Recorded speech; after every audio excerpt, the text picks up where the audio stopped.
Discuss ചെയ്യാൻ പോകുന്നത് control of flowering and floral development ആണ്. സോ പ്ലാന്റ് ഡെവലപ്മെന്റ് 3 ഫേസ് ആയിട്ട് ഡിവൈഡ് ചെയ്യും. ഒരു ജുവനൽ ഫേസ് ഉണ്ടാവും, വെജിറ്റേറ്റീവ് ഫേസ് ഉണ്ടാവും, റീപ്രൊഡക്റ്റീവ് ഫേസ് ഉണ്ടാവും. നമ്മൾ ഇതിനകത്ത് നോക്കേണ്ടത് SPL എന്ന് പറയുന്ന, ഇപ്പൊ നമുക്കറിയാം പ്ലാന്റ്സിൽ ഒരുപാട് ജീൻസ് അവിടെ റോള് ചെയ്യുന്നുണ്ട്. സോ ജുവനൽ ഫേസ് എന്ന് പറയുമ്പോഴത്തേക്കും സീഡ് ആയിട്ട് ബന്ധപ്പെടും. വെജിറ്റേറ്റീവ് ഫേസ് അവർ ഷൂട്ടും റൂട്ടും ഡെവലപ്പ് ചെയ്യുന്നതാണ്. റീപ്രൊഡക്റ്റീവ് ഫേസിലാണ് ഫ്ലവർ റീപ്രൊഡക്ഷൻ ഒക്കെ നടക്കുന്നത്. ഇനി ചില genes SPL they will promote flowering, എന്നാൽ AP2 ആണെങ്കിൽ ദേ വിൽ ഇൻഹിബിറ്റ് ഫ്ലവറിങ്. ഇനി ജുവനൈൽ ഫേസിൽ സീഡൊക്കെ ഉണ്ടാകുമ്പോൾ നമുക്ക് ഫ്ലവറിന്റെ ആവശ്യമില്ല. അപ്പൊ മിർ 156 എന്ത് ചെയ്യുന്നത്, ദേ വിൽ ഇൻഹിബിറ്റ് SPL 3, 4, 5, SPL 9, 10. അപ്പൊ ഫ്ലവറിങ് ഉണ്ടാവില്ല. എന്നാൽ റീപ്രൊഡക്റ്റീവ് ഫേസിൽ there is another miRNA 172, they will inhibit AP2. AP2 ഫ്ലവറിനെ ഇൻഹിബിറ്റ് ചെയ്യുന്ന ആൾക്കാരാണ്. സോ miRNA 172 AP2 ഇൻഹിബിറ്റ് ചെയ്യും, they promote flowering. ഇനി ഫോട്ടോ പീരിയോഡിസം എന്ന് പറയുന്നത് it is the ability of a plant to detect day length and make possible for event to occur. ഇനി based on photo periodic response flower സ്പീഷീസിനെ രണ്ടായിട്ട് classify ചെയ്യാം, short day പ്ലാന്റ്സും long day പ്ലാന്റ്സും. Short day plants എന്ന് വെച്ച് കഴിഞ്ഞാൽ they flower only in short day and long night. Long day plants നേരെ തിരിച്ച് they flower in long day and short night. അതുപോലെ തന്നെ ഡ്യുവൽ ഡേ ലെങ്ത് പ്ലാന്റ്സ് ഉണ്ട്, ലോങ് ഷോർട്ട് ഡേ പ്ലാന്റ്സും ഷോർട്ട് ലോങ് ഡേ പ്ലാന്റ്സും. ലോങ് ഷോർട്ട് ഡേ പ്ലാന്റ്സ് വെച്ചാൽ they will flower after a long day followed by short day. Short long day plants എന്ന് വെച്ച് കഴിഞ്ഞാൽ they flower after a short day followed by a long day. അതുപോലെ തന്നെ day neutral plants ഉണ്ട്, അവർക്ക് day length ഒക്കെ ആയിട്ട് insensitive ആണ്, അവർക്ക് ഒരു ഓട്ടോണമസ്, അവർക്ക് ഇൻട്രൻസിക് ആയിട്ട് എബിലിറ്റി ഉണ്ട് ഫ്ലവർ ചെയ്യാൻ വേണ്ടി. ലൈറ്റുമായിട്ട് വലിയ കോറിലേഷൻ പറയുന്നില്ല. ഇനി നമ്മൾ നോക്കുവാണെങ്കിൽ ഫോട്ടോ പീരിയോഡിക് സ്റ്റിമുലി നമ്മൾ എടുക്കുമ്പോഴത്തേക്കും ലീഫിലാണ് ഇത് വരുന്നത് അല്ലേ. അപ്പൊ ഷോർട്ട് ഡേ പ്ലാന്റ്സ് ആണെങ്കിൽ ലോങ് ഡേ പ്ലാന്റ്സിലാണെങ്കിൽ ലീഫിലാണ് വരുന്നത്. ഈ സിഗ്നൽ വന്ന് ദേ to regulate flowering.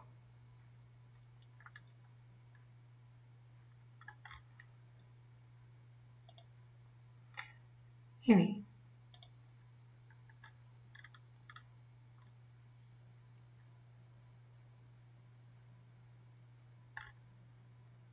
Short day പീരീഡിൽ നമ്മൾ സിംഗിൾ ലീഫിനെ ട്രീറ്റ് ചെയ്തു.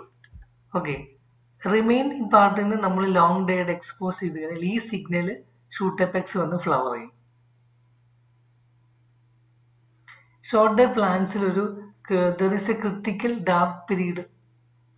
നോർമൽ നമുക്ക് 24 hours എന്ന് പറയുമ്പോൾ ഒരു ക്രിട്ടിക്കൽ ഉണ്ട്, ഇത്ര ഒരു ഷോർട്ട് ഡേയും ലോങ് ഡേ എന്ന് പറഞ്ഞല്ലേ.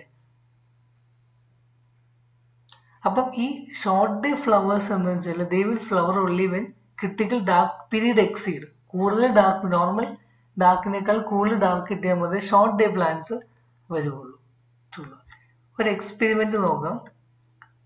ഇത് ഷോർട്ട് ഡേ പ്ലാന്റ്സ് ആണ്. തൈസിൽ ഇതാണ് നമ്മൾ നോർമൽ ഒരു ക്രിട്ടിക്കൽ ഡ്യൂറേഷൻ ഓഫ് ഡാർക്ക്നെസ് എന്ന് പറയാം. ഇവിടെ ഫസ്റ്റ് കേസിൽ ലോങ് ഡാർക്ക് ലൈറ്റ് ലോങ് ഡേയും ഷോർട്ട് നൈറ്റും ആണ്. അപ്പം ഫ്ലവർ ചെയ്യില്ല, ഷോർട്ട് ഡേ പ്ലാന്റ്സ് ഫ്ലവർ ചെയ്യില്ല. ഇനി ലോങ് ഡേയും ഷോർട്ട് ഡേയും ലോങ് നൈറ്റും വരുമ്പോഴത്തേക്കും ഷോർട്ട് ഡേ പ്ലാന്റ്സ് ഫ്ലവർ ചെയ്യും. ഇനി മൂന്നാമത്തെ കണ്ടീഷനിൽ ഷോർട്ട് ഡേയും ലോങ് നൈറ്റും ഉണ്ട്. ഈ ലോങ് നൈറ്റ് നമ്മൾ ഒരു ഫ്ലാഷ് ഓഫ് ലൈറ്റ് വെച്ച് ഇന്ററപ്റ്റ് ചെയ്യുവാണെങ്കിൽ അവർ ഫ്ലവർ ചെയ്യില്ല. സോ ഇതിൽ നിന്ന് നമുക്ക് മനസ്സിലാക്കാം ഷോർട്ട് ഡേ പ്ലാന്റ്സിന് they need full long night തന്നെ വേണം, ഇന്ററപ്റ്റഡ് അല്ലാത്ത ലോങ് നൈറ്റ് തന്നെ വേണം. ഇനി ലോങ് ഡേ പ്ലാന്റ്സ് നമ്മൾ എടുക്കുവാണെങ്കിൽ ഇവർക്ക് ലോങ് ഡേ ആണ്, ഷോർട്ട് നൈറ്റാണ് വേണ്ടത്. നോർമൽ കണ്ടീഷനിൽ അവർ ഫ്ലവർ ചെയ്യും. ഇനി തിരിച്ച് ഷോർട്ട് ഡേ ലോങ് നൈറ്റ് ആണെങ്കിൽ ഇവർ ഫ്ലവർ ചെയ്യില്ല. ഇനി മൂന്നാമത്തെ കേസിൽ ഷോർട്ട് ഡേ ലോങ് നൈറ്റ്, ഈ ലോങ് നൈറ്റ് നമ്മൾ നൈറ്റ് ബ്രേക്ക് ഇടയ്ക്ക് ഒന്ന് ബ്രേക്ക് ചെയ്യുകയാണെങ്കിൽ ഇവർ ഫ്ലവർ ചെയ്യും, ലോങ് ഡേ പ്ലാന്റ്സ് ഫ്ലവർ ചെയ്യും. പക്ഷെ ഷോർട്ട് ഡേ പ്ലാന്റ്സ് എങ്ങനെയായിരുന്നു, ഷോർട്ട് ഡേ പ്ലാന്റ്സിൽ ഒരു ഫ്ലാഷ് ലൈറ്റ് ഇന്ററപ്റ്റ് ചെയ്യുകയാണെങ്കിൽ അവർ ഫ്ലവർ ചെയ്യത്തില്ല. പക്ഷെ ലോങ് ഡേക്ക് അങ്ങനെ കുഴപ്പമില്ല. അതുപോലെ തന്നെ വേറൊരു എക്സ്പെരിമെന്റ് ഇവിടെ പറയുന്നത് ഇവിടെ ഷോർട്ട് ഡേ പ്ലാന്റ്സും ലോങ് ഡേ പ്ലാന്റ്സും ഉണ്ട്. ലൈറ്റിംഗ് ട്രീറ്റ്മെന്റ് ആണ്. ഇവിടെ ഷോർട്ട് ഡേ ലോങ് നൈറ്റ്. അപ്പൊ എന്താ, ഷോർട്ട് ഡേ പ്ലാന്റ്സ് ഫ്ലവർ ചെയ്യും, കാരണം അത് നോർമൽ കണ്ടീഷൻ ആണ്. ലോങ് ഡേ പ്ലാന്റ്സ് ഫ്ലവർ ചെയ്യില്ല. ഇനി ലോങ് ഡേയും ഷോർട്ട് നൈറ്റും ആണെങ്കിൽ എന്ത് ചെയ്യും, ലോങ് ഡേ, അപ്പൊ ലോങ് ഡേ പ്ലാന്റ്സ് ഫ്ലവർ ചെയ്യും, ഇവരുടെ നോർമൽ കണ്ടീഷൻ. ഇനി ഷോർട്ട് ഡേ ലോങ് നൈറ്റ്, ഇവിടെ ഒരു നൈറ്റ് ഇന്ററപ്ഷൻ വരുവാണെങ്കിൽ ഷോർട്ട് ഡേ പ്ലാന്റ്സ് ഫ്ലവർ ചെയ്യില്ല, അവർക്ക് കണ്ടിന്യൂസ് ലോങ് നൈറ്റ് വേണം. പക്ഷെ ലോങ് ഡേ പ്ലാന്റ്സ് ഒന്നും ബാധകമില്ല, അവർ ഫ്ലവർ ചെയ്യും. ഇനി long day and short night, ഈ ലോങ് ഡേനെ ഒരു ഡാർക്ക് വെച്ച് ഇന്ററപ്റ്റ് ചെയ്യുകയാണെങ്കിൽ ഷോർട്ട് ഡേ പ്ലാന്റ്സ് ഫ്ലവർ ചെയ്യില്ല, അവർ ലോങ് ഡേ പ്ലാന്റ്സ് ഫ്ലവർ ചെയ്യും. പിന്നെ നമുക്കൊരു ക്രിട്ടിക്കൽ ഒരു 24 hours ആയിരുന്നു, നേരെ പകുതി 24 എന്നുള്ളത് ഒരു നേരെ പകുതി ആക്കിയിട്ട് അതിനെ ഒരു ഡേയും നൈറ്റും ആക്കുവാണെങ്കിൽ ഷോർട്ട് ഡേ പ്ലാന്റ്സ് ഫ്ലവർ ചെയ്യില്ല, ലോങ് ഡേ പ്ലാന്റ്സ് അത് ഫ്ലവർ ചെയ്യും. ഇനി ഷോർട്ട് ഡേയും ലോങ് നൈറ്റും വരുവാണെങ്കിൽ ഷോർട്ട് ഡേ പ്ലാന്റ്സ് ഫ്ലവർ ചെയ്യും, ലോങ് ഡേ പ്ലാന്റ്സ് ഫ്ലവർ ചെയ്യത്തില്ല.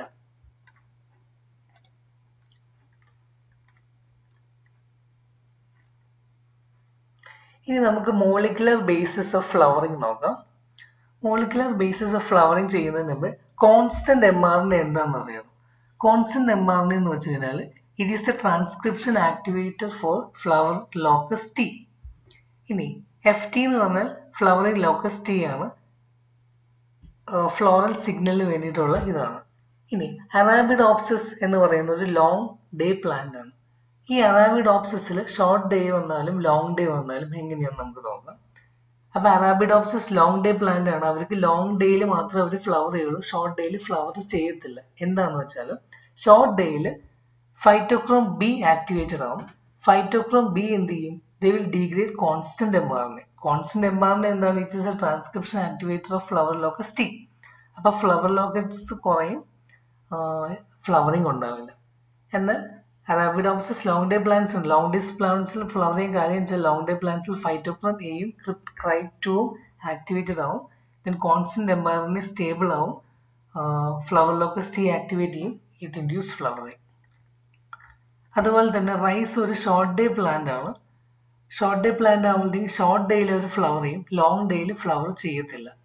HD എന്ന് പറയുന്ന ഒരു transcription repressor of flower locus T ആണ്. ഇനി ഷോർട്ട് ഡേ സമയത്ത് ഫൈറ്റോക്രോം റീആക്ടിവേറ്റ് ചെയ്യും, they will degrade HD1.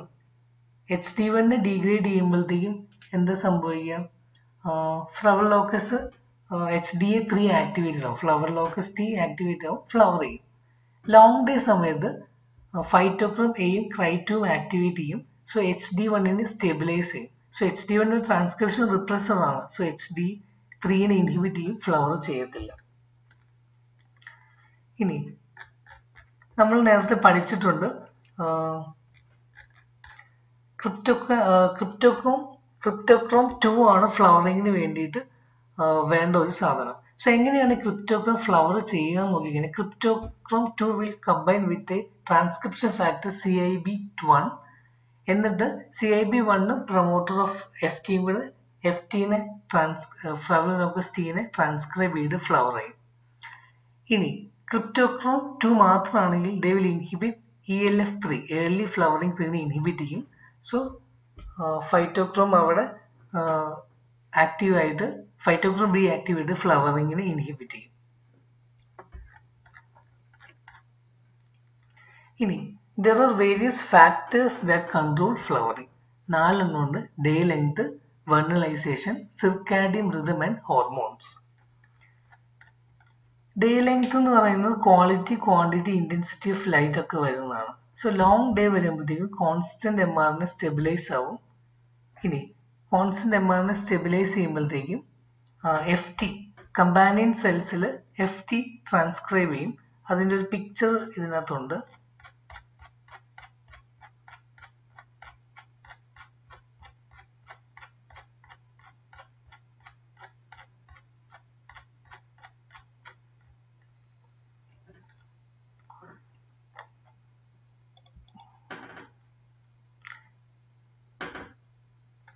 Day length വരുമ്പോഴത്തേക്ക് എന്താ സംഭവിക്കുന്നതെന്ന് വെച്ച് കഴിഞ്ഞാൽ ഇതാണ് കമ്പാനിയൻ സെൽസ്, ഇത് seed tubes. Okay, so long day വരുന്ന സമയത്ത് കോൺസ്റ്റന്റ് ടെമ്പറേച്ചർ സ്റ്റെബിലൈസ് ചെയ്യും. ഇവർ കമ്പാനിയൻ സെൽസിൽ പോയിട്ട് FTനെ ട്രാൻസ്ക്രൈബ് ചെയ്യും.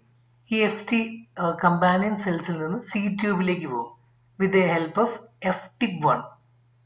സീഡ് ട്യൂബിൽ എത്തിക്കഴിഞ്ഞാൽ they will transport to the floristic meristem. Floristic മെറിസ്റ്റത്തിൽ വന്നു കഴിഞ്ഞാൽ FTയും FDയും കൂടെ കമ്പൈൻ ചെയ്യും and they will activate SOC1.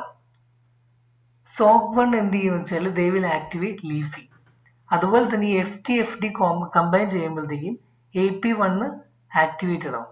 AP1 ലീഫിയും കൂടെ together they will activate floral homeotic genes and promote flowering.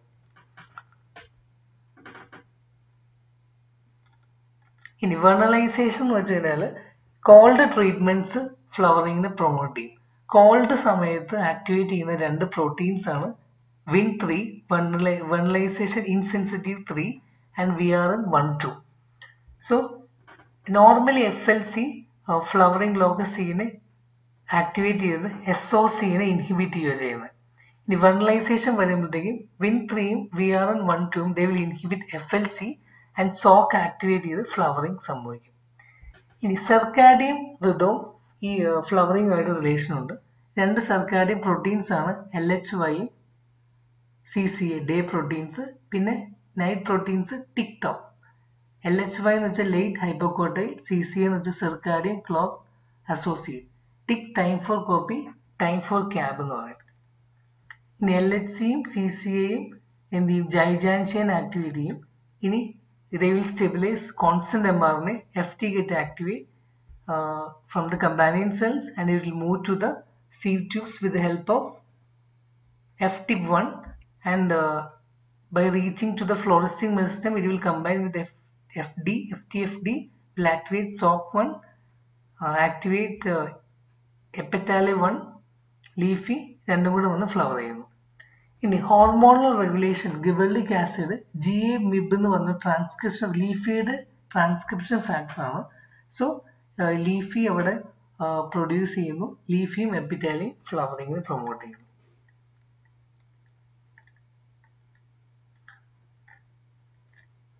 ഇനി floral organ identity ABC model നമുക്ക് നോക്കാം. ഫ്ലോറൽ ഓർഗൻ ഐഡന്റിറ്റിക്ക് 5 ജീൻസ് ഇവിടെ വരുന്നുണ്ട്. എപ്പറ്റാലെ, പിസ്റ്റിലേറ്റ, അഗാമസ്. എപ്പറ്റാലെ തന്നെ AP1, AP12, AP3 ഉണ്ട്. ഇനി ABC മോഡൽ പറഞ്ഞ ഇവിടെ A, B, C. എയുടെ അവിടെ AP1, AP2, ബിയുടെ അവിടെ AP3, P1, സിയുടെ അവിടെ AG. A മാത്രം വരുവാണെങ്കിൽ സെപ്പൽസ് ഉണ്ടാവും. എയും ബിയും കൂടെ കമ്പൈൻ ചെയ്യുവാണെങ്കിൽ പെറ്റൽസ് ഉണ്ടാവും. ബിയും സിയും കൂടെ വരുവാണെങ്കിൽ സ്റ്റേമൻസ് ഉണ്ടാവും. സി മാത്രമാണെങ്കിൽ കാർപ്പൽസ് ഉണ്ടാവും. ഇനി ഇവിടെ മ്യൂട്ടേഷൻസ്, A മ്യൂട്ടേഷൻ വരുവാണെങ്കിൽ എന്ത് ചെയ്യും, A ഉള്ളവർക്കെല്ലാം C എക്സ്പ്രസ് ചെയ്തിട്ട് ഇത് വരും.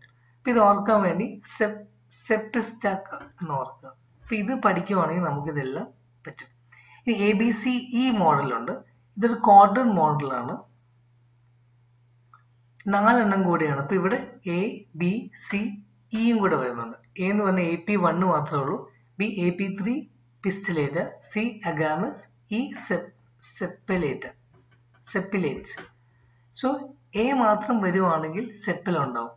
അപ്പം അല്ല, എയും ഇയും കൂടെ വരുവാണെങ്കിൽ സെപ്പൽ ഉണ്ടാവും. അപ്പൊ ഇവിടെ AP1 സെപ്പ് ഒരു ടെട്രാമറായി. ഇനി ബിയും ഇയും കൂടെ വരുവാണെങ്കിൽ എയും ബിയും ഇയും കൂടെ വരുവാണെങ്കിൽ പെറ്റൽ ഉണ്ടാവും. സോ എയുടെ എന്താണ് AP1 സെപ്പ് P1 AP3 4 എണ്ണം കൂടെ. ഇനി ബിയും സിയും ഇയും കൂടെ വരുവാണെങ്കിൽ എന്ത് സ്റ്റേമൻ ഉണ്ടാവും. അപ്പൊ ഇവിടെ എന്താണ് AP3 PI സെപ്പ് AG. സിയും ഇയും കൂടെ മാത്രം വരുവാണെങ്കിൽ കാർപ്പൽസ് ഉണ്ടാവും. AG സെപ്പ്. ഒവ്യൂൾ ഫോർമേഷന് ഭയങ്കര ഇമ്പോർട്ടന്റ് ആണ്. സിയും ഇയും ഡിയും കൂടെ വേണം ഒവ്യൂൾ ഫോർമേഷൻ വരാൻ വേണ്ടിയിട്ട്. ഇനി ഡോർസൽ വെൻട്രൽ സിമിട്രി, ഒരു പൂവിന്റെ ഡോർസൽ വെൻട്രൽ സിമിട്രി, റേഡിയൽസ് ആണ് ഡോർസൽ സിമിട്രി കൊടുക്കുന്നത്. ഡൈവേരിഗേറ്റയാണ് വെൻട്രൽ സിമിട്രി കൊടുക്കുന്നത്. സൈക്ലോയിഡും ഡൈക്കോട്ടമിയും കൂടെ കമ്പൈൻ ചെയ്തിട്ട് റേഡിയൽസിനെ ആക്ടിവേറ്റ് ചെയ്യും. സോ ഈ റേഡിയൽസ് ആണ് ഒരു പൂവിന്റെ ഡോർസൽ സിമിട്രി വരുന്നത്. ആ ഏരിയയിൽ റാഡ് എന്ത് ചെയ്യും? ഡൈവേരിഗേറ്റിനെ ഇൻഹിബിറ്റ് ചെയ്യും. സോ അവിടെ വെൻട്രൽ സൈഡ് ഉണ്ടാവത്തില്ല. ഇനി വെൻട്രൽ സൈഡിൽ ഇത് റേഡ് ഉണ്ടാവത്തില്ല. അപ്പോൾ അവിടെ ഡൈവേരിഗേറ്റ് വെൻട്രൽ സൈഡായി മാറും.